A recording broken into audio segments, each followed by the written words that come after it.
This is unconscionable, a recklessly irresponsible safety design. The Ford Expedition may be big, but it sure doesn't offer big protection in a small overlap collision. Today, we're going to look at the Expedition's performance in 3 different crash tests, alongside 2 of its rivals, the Chevy Tahoe and Jeep Wagoneer. These giants of the road are often tasked with carrying precious cargo, our families. But how do they really hold up when things go terribly wrong? Each model has its strengths and weaknesses, but one of them will emerge as the clear leader. We'll look specifically at crash test results from the Insurance Institute for Highway Safety, focusing on 3 critical evaluations: the structurally demanding small overlap, the updated side impact, and the updated moderate overlap tests. Each of these evaluations exposes a key piece of the safety puzzle.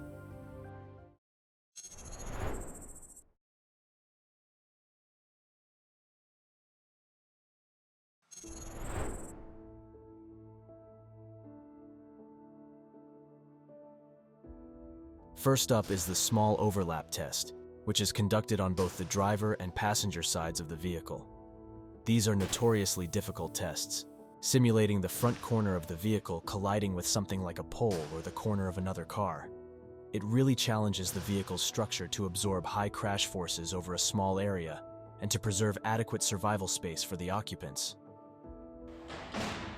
The Jeep Wagoneer comes out strong with a good rating for the small overlap tests on the driver and passenger sides.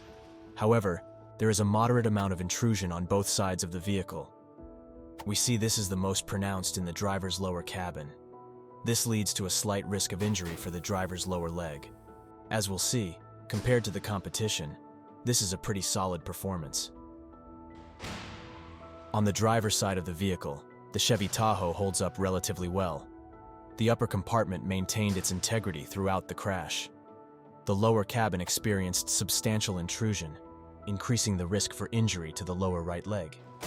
The story is completely different on the passenger side of the Tahoe, which exhibits high levels of intrusion, with up to 32 centimeters in the lower compartment and 18 centimeters in the upper one. This results in a high risk of injury to the passenger dummy's right foot, while also posing a moderate risk to the lower left leg. The Tahoe earns a good rating on the driver's side and an acceptable on the passenger side. This stark asymmetry in structural performance suggests only the driver's side of the truck was fortified. The Expedition's structure completely failed this test. Look how dramatic the collapse is on both the driver and passenger sides. Shockingly, both A-pillars separated from the rest of the structure. Intrusion exceeded 50 centimeters on both sides of the vehicle, a remarkably poor showing. Look how much higher the intrusion is in the Expedition compared to the 2 others. The real-world implications are frightening. This failure not only increases the risk of injuries in the Expedition, but leaves very little survival space for the occupants. The driver dummy recorded a high risk of injury to the right leg and a moderate risk to the left one. To make matters worse, the driver dummy slipped off the airbag, leaving its head vulnerable to making contact with intruding structural material. The Expedition receives a rating of marginal for both the driver and passenger sides. So in this tough test, the Wagoneer clearly leads, the Tahoe shows significant weaknesses on the passenger side, and the Expedition suffers from a complete structural failure on both sides.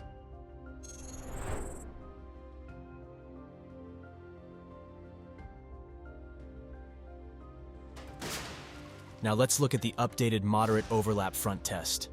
This simulates a common offset crash, but the crucial update is the addition of a dummy in the second row, representing a small adult or a 12-year-old. This is vital for family haulers. Unfortunately, this is where things get concerning. The restraints in the Wagoneer work well to control rear seat dummy movement. However, elevated seatbelt forces result in moderate injury risk to the chest. The Wagoneer receives the second lowest rating of marginal in this test. The Ford Expedition also received a marginal rating and has almost identical performance to the Wagoneer. The seatbelts do a good job controlling rear dummy movement, but they exert moderate injury forces on the dummy. Unlike most other vehicles, the side curtain airbags failed to deploy. This increases the risk of the occupant being partially ejected, or striking hard surfaces in the cabin. The Tahoe receives the lowest rating of poor. The rear dummy's lap belt slid up onto the abdomen, a dangerous phenomenon known as submarining. This dummy also recorded a high risk of head or neck injuries and a moderate risk of chest injuries. The Tahoe is clearly the poorest performer of this group in the test. The takeaway here is pretty stark. In this common frontal crash scenario, none of these three large SUVs offered good protection for the rear seat occupant, primarily due to high chest injury risks from the seatbelts. For vehicles bought specifically to carry people in the back, this is a significant and disappointing finding.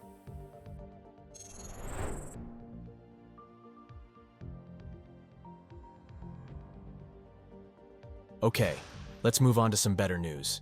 The updated side impact test.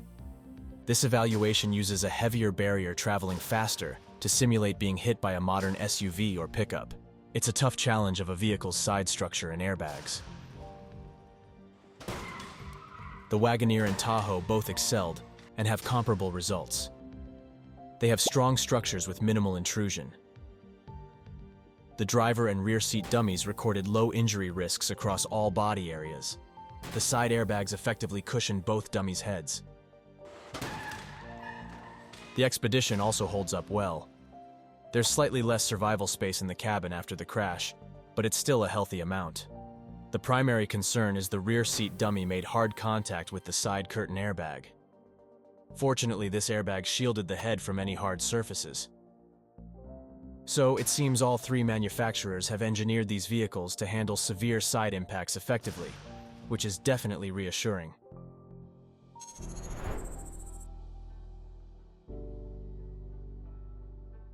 So, after assessing the test results, what's the final verdict? All three models struggle with rear seat protection in the moderate overlap test, with the Tahoe performing the worst. However, they all excel in the side impact test, earning top marks. So in order to clearly rank their safety, it comes down largely to their small overlap performance. The Wagoneer is clearly the top performer in the small overlap test, and the safest of the group. The Tahoe sits in the middle of the pack and is mostly hampered by its weak structural integrity on the front passenger side. The Expedition is clearly in last place due to its extremely poor structural performance and insufficient survival space for the driver and passenger. This next video looks at the safety performance among popular midsize SUVs. Thanks for watching.